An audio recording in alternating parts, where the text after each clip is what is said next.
Investment జర్నీలో ఈరోజు rule 3 ఏంటో చూద్దాం. రూల్ 3 ఏంటంటే don't by a stock, by a business. అంటే స్టాక్ చాలా ఫేమస్ అయిపోయిందని, అందరూ దాని గురించి మాట్లాడుకుంటున్నారు, దాని స్టాక్ ప్రైస్ బాగా హై వెళ్ళిపోతుందని, ఇలాంటివన్నీ చూసి ఎప్పుడు స్టాక్స్ కొనొద్దు. మనము ఒక స్టాక్ కొనాలి అంటే బేసిక్గా ఇన్వెస్ట్మెంట్ అంటే ఏంటి? మన దగ్గర కొంత డబ్బుని ఇంకొకరి బిజినెస్లో ఇన్వెస్ట్ చేస్తున్నట్టు ఇన్వెస్ట్మెంట్ అంటే.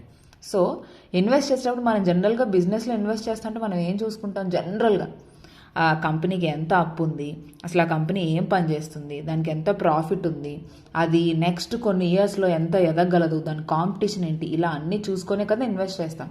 అలానే స్టాక్ కూడా మీరు ఇన్వెస్ట్ చేస్తున్నప్పుడు అలా అన్నీ చూసుకోవాలి. ఒక బిజినెస్ గురించి అదంతా చూసి మీరు దాన్ని కొన్ని ఏళ్ల వరకు నేను హోల్డ్ చేసి ఉంచుకోగలను, అది కొన్ని ఏళ్ళ తర్వాత నాకు ఇంత ప్రాఫిట్ ఇంత రిటర్న్స్ ఇస్తుంది అని మీరు నమ్మితే then go and invest your money in that business.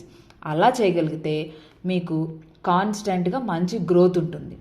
అంతేకాని అందరూ అనుకుంటున్నారు అని వెళ్ళి కొనేయకండి.